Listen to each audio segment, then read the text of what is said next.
Na Gringo, assim, quando vendeu, cara, qual que era o colaborador mais antigo, ou que você conhece de mais longa data, assim? O mais antigo deles é um cara que eu honro muito, que é o Caio, que ele veio comigo da jornada. Ele foi meu estagiário. Eu não lembro quando, mas aproximadamente 2008, 2009. Então ele foi estagiário de uma empresa minha. Depois, na jornada do iFood, ele foi junto. Daí, quando eu saí do iFood, ele ficou um pouquinho mais e saiu. Daí, ele, se não me engano, foi pro Quinto Andar, teve uma startup. A hora que eu abri o Gringo, ele foi comigo. Então, a gente trabalhou desses vários anos profissionais dele, a gente trabalhou quase todos juntos. Então, ele foi um dos primeiros que eu trouxe. Ele veio num papel super importante. Ele era líder de engenharia, head de engenharia. E para mim era importante, porque eu entrei no papel de CTO, fundador CTO, e só que eu já não estou mais tão próximo do código. Eu não sou o CTO técnico mais. Já tem mais de 10 anos, quando eu estava no iFood ainda, que eu virou uma chave na minha cabeça e eu comecei a olhar para negócio. Então eu sou CTO extremamente estratégico. E para isso funcionar, eu preciso ter um head de engenharia forte. Daí foi o Caio, que é o mais antigo aí. E ficou milionário, Caio? Ficou, tá feliz Porra. da vida. Então o Caio seguiu firme aí na história, pô. Foi leal e conseguiu colher os frutos aí, velho. Exato, ele tá lá um tempinho ainda no Sem Parar, ele tem um bônus para ficar um tempo lá. Mas em breve a gente tá junto de novo. Ah, ele vai ficar um tempo. Ele ganhou, sei lá, não teve earnout pra vocês, mas pra alguns colaboradores teve, ou não? Teve bonificação para. Foram poucos, meia dúzia para ficar lá. Quanto tempo foi pra vender a empresa, cara, entre vocês começarem aqui? Conta aí, tipo, de onde que veio a ideia de vender, como foi o processo? Tem uma coisa que no gringo foi muito benéfico, olhando para a venda, que é o fato da gente. Eu vou precisar explicar o gringo daí para entender. O gringo é um super app do motorista. O que significa? A gente criou uma plataforma onde a gente vai atender todas as necessidades do motorista: seguro, crédito, documentação, compra e venda, tudo.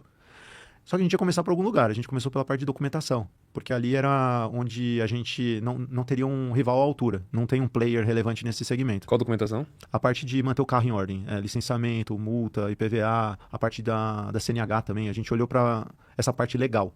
Porque, de certa forma, quem que é concorrente disso? Os pequenos despachantes de bairro, que são tudo pulverizado, e o Detran, que é um órgão público, então ele não olha muito para a experiência do usuário. Então, os outros setores todos do automotivo têm dono. Você pensa em seguro, já vem meia dúzia de marca. Combustível, compra e venda. Todos os outros setores já vêm os top of mind, mas esse setor não. Esse setor estava em aberto. Daí a gente começou por ele. Desculpa a pergunta mesmo, Ale? Ou a pergunta é de onde que veio o negócio de comprar a empresa, vender a empresa? Pô, daí o que acontece? Como a gente se posicionou como super app, a gente naturalmente teve que lidar com vários entes da cadeia. Então a gente lidou com várias seguradoras, várias locadoras, com várias empresas de combustível. Então isso, naturalmente, já fazia eles assediarem a gente. Então eu vou te falar que um super app é muito favorável para uma compra, porque você cria parcerias, essas parcerias geram resultado, ele vê o tamanho da sua base e fala, cara, eu quero isso para mim. Então foram vários parceiros nossos que assediaram no sentido de comprar. O próprio Sem Parar, Tipo, falando. a jornada inteira, assim. A galera meio que sempre foi. Depois de 2, 3 anos de empresa. Quando a Nossa, gente chegou atingiu 3 milhões de usuários, foi um ponto de virada ali, onde começaram a olhar a gente como um potencial aquisição. A história com o Sem Parar ela é antiga, porque a gente queria colocar tag de pedágio para dentro, então era natural conversar com eles, uma parceria estratégica. Acabou que a gente não focou nisso num primeiro momento, mas a gente estava caminhando recentemente para entrar em pedágio, em um conceito chamado Free Flow, que é um pedágio sem tag, a tag física, porque usa a placa. Então é um negócio novo no Brasil. A gente criou uma solução, botou para rodar. Por que que nunca foi sempre assim? A infraestrutura do Brasil, quem criou a infraestrutura de pagamento ali de pedágio sem fricção foi o Sem Parar. Ele que colocou os equipamentos nos pedágios, ele que criou o padrão brasileiro. E o padrão é todo baseado em RFID, então radiofrequência. Então é assim de longa data, já tem mais de 10 anos, se não me engano. Tem 20 anos talvez. E o que acontece? O governo brasileiro começou a testar um conceito que são os pórticos de pedágio, que ele está chamando de free flow. Nesses pórticos não existe cabine, é 100% por automatizado. Só que como que funciona o processo? A pessoa passa, imagina que você não tem Sem Parar, nenhuma tag de pedágio.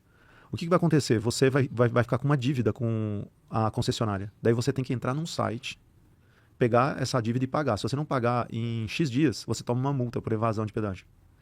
A maior parte das pessoas, a maior parte não, mas um número relevante das pessoas não estava entendendo isso. Estava passando. E onde isso? Tá na alguma rodovia, assim? Tem em Gramado tem uma dessa, na Rio Santos tem, perto de Angra. Ainda não são muitos, mas tem plano de espalhar isso por todo lado. Para que o pedágio seja mais proporcional ao trecho rodado. Não seja o conceito de hoje de pedágios muito distantes um do outro que o valor é alto. Então são vários pontos de coleta de dados.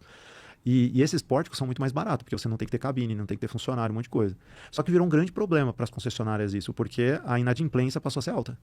E quando tem uma evasão, o dinheiro vai para o governo, não vai para o pedágio. Quando você fala concessionária, você não tá falando da concessionária da Toyota lá, onde compra o carro, não, né? Outra Não. concessionária que você tá falando. É a concessionária das rodovias. Por exemplo, a CCR e que cuida... São concessionárias que receberam uma concessão para cuidar da rodovia, né? Exatamente. Essas concessionárias, elas têm o direito ali de explorar o pedágio. E quando tem a evasão, o governo recebe na forma de multa, mas a concessionária não recebe o pedágio. Então, ela fica com a inadimplência. Isso piora os números da empresa. Então, eles, em busca de uma solução, a gente construiu algo juntos, porque de todo mundo que passava no pedágio, 1/3 tinha o gringo, mais ou menos. Então, o que a gente falou? Esse 1/3 eu consigo cobrar. Então, o cara passou no pedágio, eu falo, cara, você passou no pedágio, se você não pagar, você vai tomar multa. E daí a gente agilizava esse processo.